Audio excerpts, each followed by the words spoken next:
alliterations that there were in this. Okay, so for those of you out there that don't know what that is, it's alliteration spelled with an A.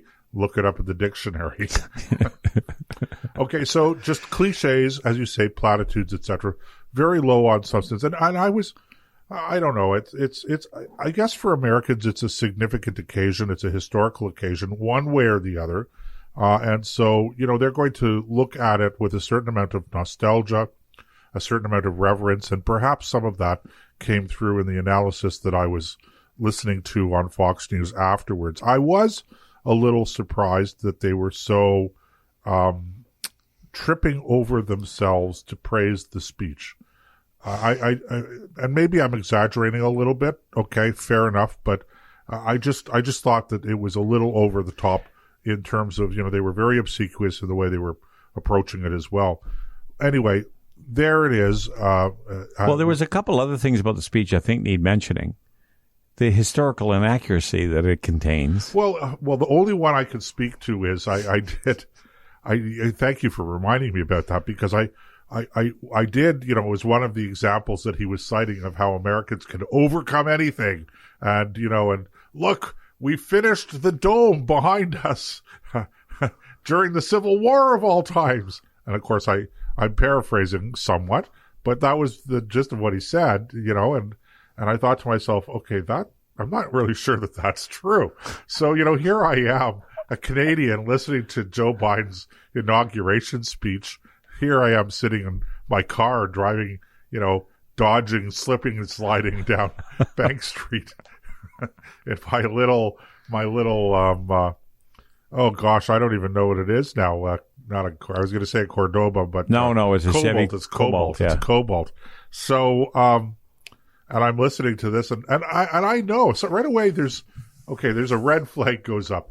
So yeah, I checked online afterwards, and sure enough, the Capitol Dome in the United States was not completed until 1866. A year after the Civil War. A year after the Civil War ended. And interestingly enough, I knew that because one of the best historical series that I've seen on virtually anything was Ken Burns' Civil War I series. saw that. That was brilliant. PBS. And that was the film adaptation of Shelby Foote's 3-volume work on the Civil War. And if you ever get a chance to see that, if you haven't seen it, look it up. I'm sure it has to be on at least one of the streaming services. If not, if you can buy it or download it from somewhere, it's a really great series. And I would also say, if you have a chance to look up some of Shelby Foote's discussions on YouTube, I think that's a good thing too. But I happen to know this because that was a point that they made like 30 years ago in that series that I saw. And I'm going, okay, I don't think Shelby Foote got that wrong. No. So I checked it out, and sure enough, the U.S. Capitol was. Now, the question is, would that be a firing? Should that be a firing offense? If I'm a speechwriter, absolutely. You're writing the speech. This is the biggest speech, presumably, that you've ever written in your life. It's for the incoming president of the United States, his first inaugural speech, and you get. It seems like a minor detail, and I guess in the big scheme of things, it is. But you got to be right. On, get. Now, actually, AJ made a great comment about the speech. He says apparently Bill Clinton dozed off. It was so inspiring he fell asleep. Well, yeah, AJ, you had the great fortune of watching as opposed to just listening. I just had to listen. And fortunately, I was driving, so I couldn't doze off either. Oh, man. Anyway, it was just, I made this prediction to my son tonight, just as I was leaving to come back to the studio, because we were talking a little bit about this on the way out. And he said, now at least it'll settle down. It won't be Biden. It won't be Trump. It won't be any of this stuff for a while. And I said, I will make you this prediction, that within 3 or 4 months, you will be sick to death of the name Biden because of the love fest that the mainstream media is going to pour all over this guy. They finally got rid of their hated enemy, and now they are going to have a love child in the White House that they can't fawn and wax eloquently enough about, even though he couldn't string 3 or 4 intelligent words together without having to have his facts checked. Now, I'm being harsh, but that's... No. I don't know if I'm the only person that noticed this, but he slurred a lot of words. And all I could think of was, Nick, your very important and clear advice to me once about enunciation. Yes. And how important enunciation is when you're speaking publicly or on the radio or on television. That's right. And I don't think that I'm necessarily the best at it, but he was awful. I would say, not every other sentence, but every 3, maybe 4 sentences, he would slur his words. And I don't know. I think it's just a habit. I don't think it's an indication of some sort of defect or deteration. Maybe he just had one too many at the martini bar before he went out. Well, I'm kidding. No. Well, it was getting on towards sounding a little bit like that, so I just think that's awful habit to have. Fawning over the. Oh, so here's another thing that I think I was really surprised to hear in the run-up to the inauguration over the past couple of days. One of the things that they do when they have security, or in this case they called it the National Guard to provide extra security, but they're going to vet the people who are providing security around events that I thought that's where you're going with this. Is going to attend. So this is a normal practice, standard procedure. Of course. But I heard, talking about unity and burying the hatchet and coming together and kumbaya and all that stuff. But there were a lot of the Democrat commentators out there that just couldn't resist pointing out that, there might be a problem here with these National Guardsmen because,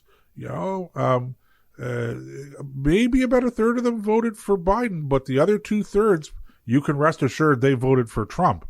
So right away it was like, if you were a National Guardsman, somehow or other military, pseudo-military, you probably, statistically speaking, voted for Trump, which means that, gosh, you're a security risk. You might take your weapon and charge up there and try to take out the incoming president. I mean, that was the implication of some of these accusations, and I found that to be particularly disturbing, and it's offensive. Being ex-military, really offensive.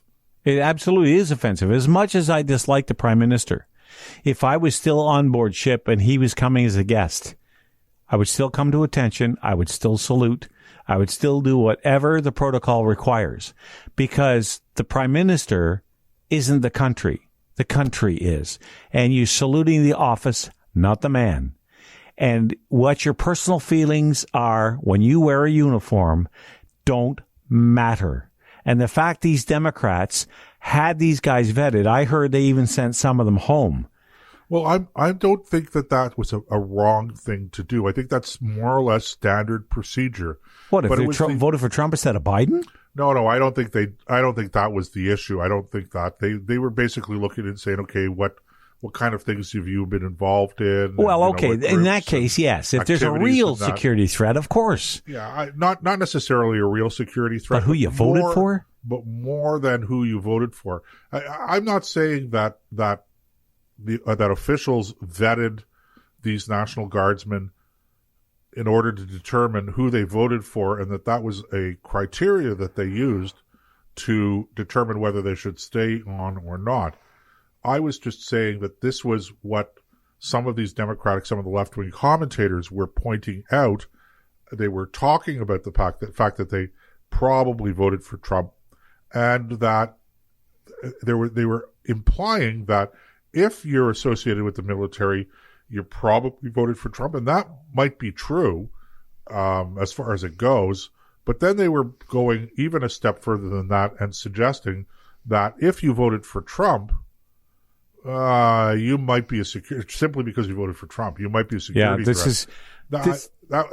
Again, that's just too much, and it completely undermines the spirit that one would think that this incoming president, talking about unity, etc., would be trying to instill in the nation.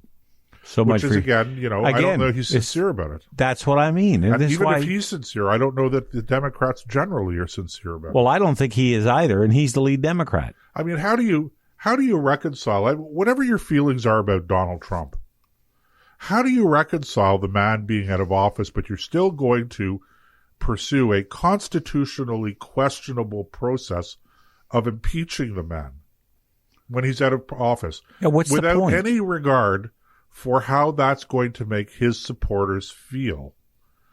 I just don't see the point. Well, I don't see. Well, it's worse because I don't see the point. Well, look, you've won the Super Bowl, the game's over, the other team's leaving the field, and you run up and kick him in the backside?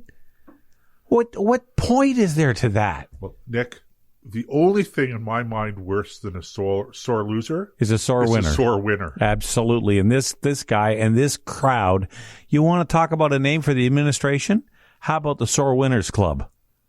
Oh, that's probably a good name. I think it adequately captures the spirit of. Come on. We have a couple of minutes left here, and I want to ask you this, Nick. What do you think are the chances that Joe Biden actually does not finish his term in office, his first term in office, and that we have in 2 years' time, God help us all. Please, don't. President Kamala Harris. God, look, you know what?